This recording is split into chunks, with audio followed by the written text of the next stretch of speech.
கோவையில் நீக்கப்பட்ட வாக்காளர்களை பட்டியலில் மீண்டும் இணைத்து வாக்களிக்க தேர்தல் ஆணையத்துக்கு உத்தரவிட முடியாது என்று உயர்நீதிமன்றம் கூறியிருக்கிறது. இது தொடர்பான விவரங்களை வழங்குகிறார் நம்முடைய செய்தியாளர் ஆனந்த்குமார். ஆனந்த்குமார், வணக்கம். இது தொடர்பான கூடுதல் தகவலை சொல்லலாம். வணக்கம். கோவை மக்களவை தொகுதியில் பெயர் நீக்கம் செய்யப்பட்ட வாக்காளர்களை மீண்டும் வாக்காளர் பட்டியலில் இணைத்து வாக்களிக்க அனுமதிக்கும்படி தேர்தல் ஆணையத்திற்கு உத்தரவிட முடியாது என சென்னை உயர்நீதிமன்றம் மறுத்துவிட்டது.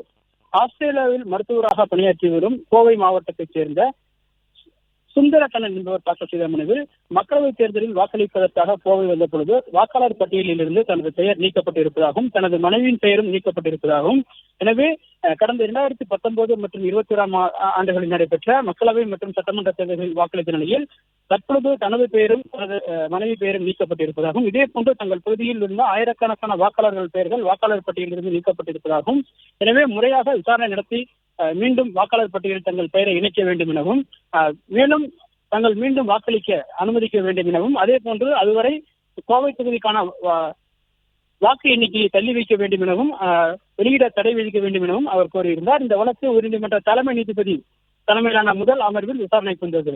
அப்பொழுது தேர்தல் ஆணையம் தரப்பில் ஆஜராகியிருந்த வழக்கறிஞர் கடந்த ஜனவரி மாதம் இறுதி வாக்காளர் பட்டியல் வெளியிடப்பட்டதாகவும், மனுதாரர் தொகுதியில் வசிக்கவில்லை எனவும், மாறாக ஆஸ்திரேலியாவில் வசித்து வருகிறார் எனவும், 2021 ஆண்டு சட்டமன்ற தேர்தலின் போது மனுதாரர் பெயர் பட்டியலில் இருந்து நீக்கப்பட்டிருப்பதாகவும் தெரிவிக்கப்பட்டது.